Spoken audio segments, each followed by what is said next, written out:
Hello everyone, this is Eve, and I'm coming to you with Rose Petals, an Eyeless Jack X reader by Afflicted-Alibis. We're going to be starting off with Chapter 5, Getting Drunk and Being Normal. Jack's POV. Your friends took a car to themselves, leaving him to ride with you to the party. He sat back against the passenger seat, hands entwined together in his lap. Somehow, it felt as if he had sat there next to you 1,000 times before. What bothered him was that he wouldn't mind 1,000 times more. Jack could not see what you had dressed up as, but he had no doubt that you looked good in it. He considering telling you as much, but he could tell you had figured out he was blind. He could have told you as much, but the last thing he was planning was talking to you again. It had tempted him, but the only thing he intended tonight was to watch you from afar.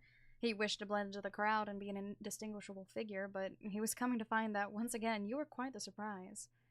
It was dangerous being out in the open, Halloween or not. It was even more dangerous to be around you for so long, or even your friends. Once he realized his skin wasn't painted gray or that he had no eyes, or anything that made him not human, it was all over. He knew he should have declined the offer to join you and your friends to the party, but there was no resisting once you had gotten so close to him again. Even your scent was different, so special compared to the others. So, your nonchalant voice broke him out of his thoughts. He heard your thumbs tap rhythmically on the steering wheel as you focused on the road. I wasn't expecting to see you tonight. I mean, I already said that earlier, but I just mean that the last thing I expected was me driving you to some dumb party with my friends. He could sense the discomfort, but there was little to nothing he could do about it. He was not even sure if you were expecting a response or not. He went on. The party's just down this road, by the way, but, you trailed off, tapping your thumbs again in the same pattern. Ah, it was a nervous response, wasn't it? You thought. Jack shifted in his seat, rose his hands to the dash of the car, and repeated the motion with his own thumbs, and then looked at you. Oh, what? Your head whipped in his direction at the sound of it. You could hear the smile in your voice behind the uneasiness. Hey, come on, it's just something I do when I'm nervous. A smile of his own crept under his mask, or at least he could read something about you. The rest of you would take more time to figure out, and he did it again. Stop, you giggled. I know it's stupid. Jack didn't notice, but his smile widened.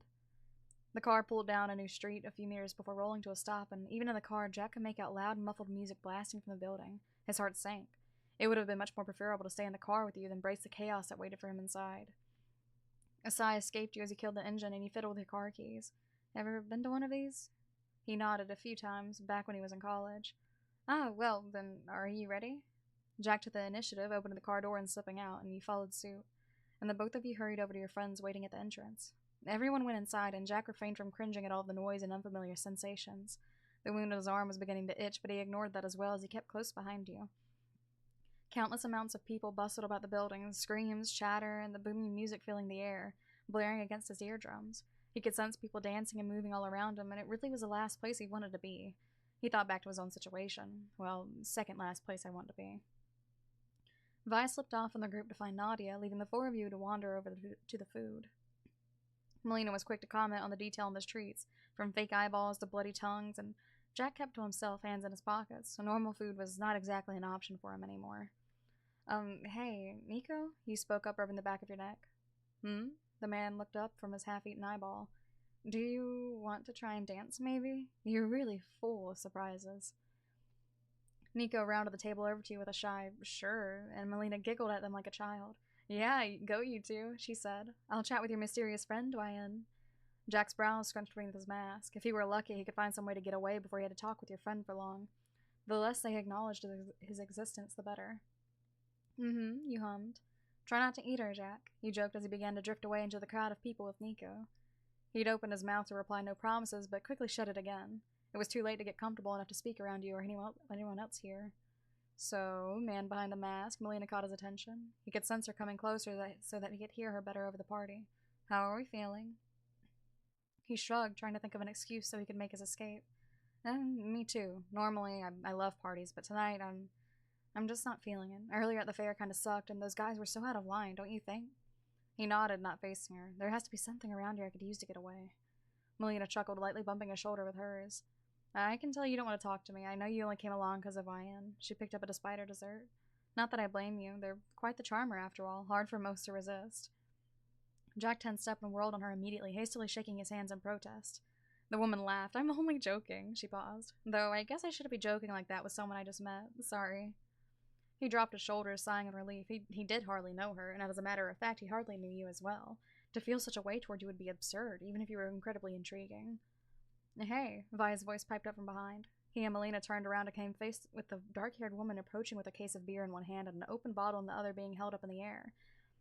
Behind her was a taller, thin woman with long, dark brown curls that bounced gently on her shoulders as she moved. She was dressed as a vampire. "We got the beer, and I got Nadia." "It took you guys long enough to get here," Nadia said, holding her own beer. "I didn't think you'd come in time to share any of this beer."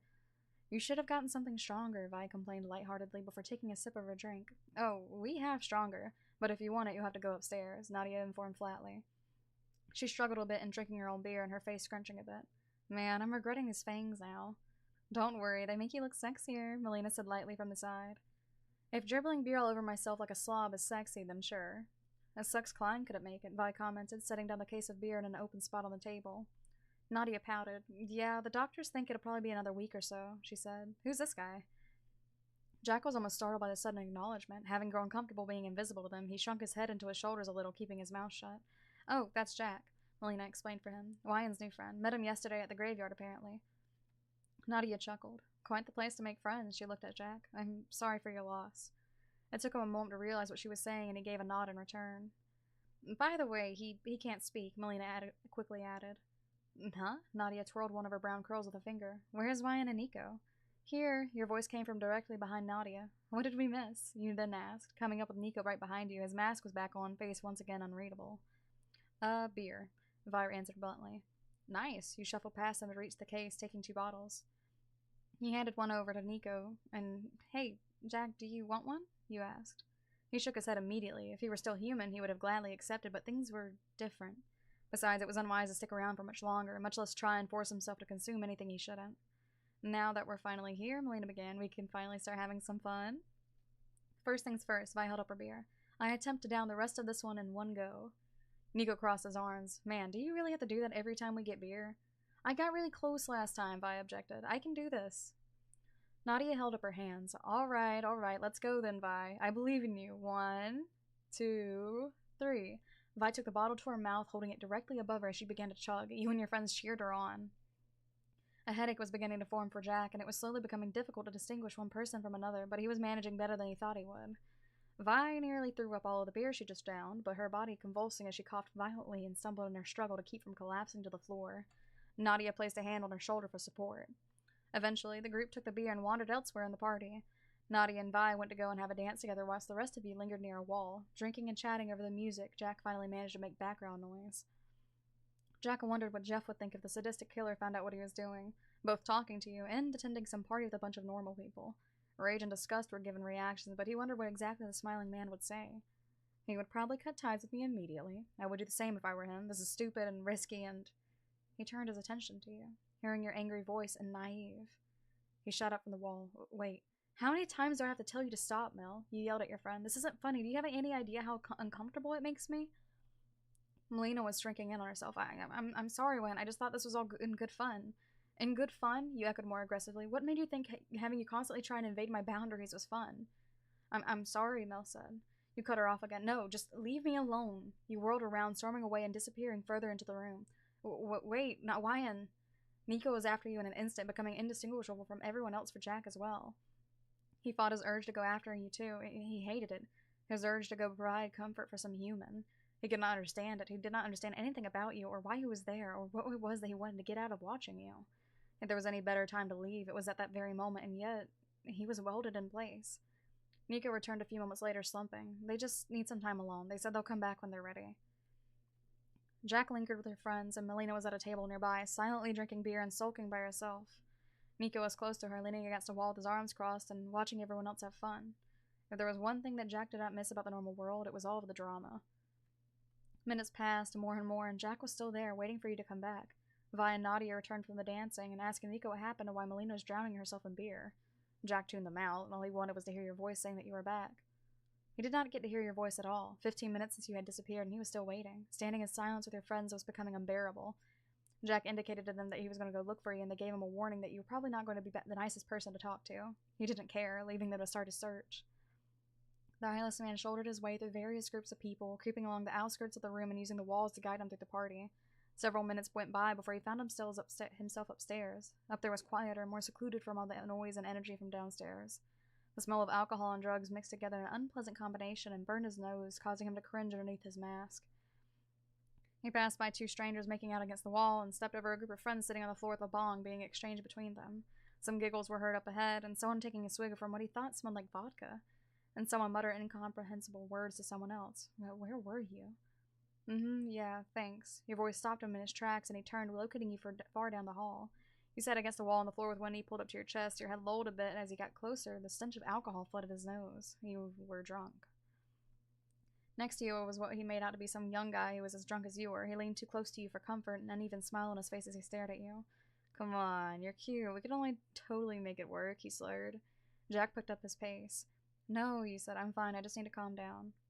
The creepy guy placed a hand on your knee. You can calm down with me. You swiped his hand off and scooted farther down the wall. No, I'm fine, you repeated. The stubbornness seemed to agitate him as he shortened the distance between the two of you again.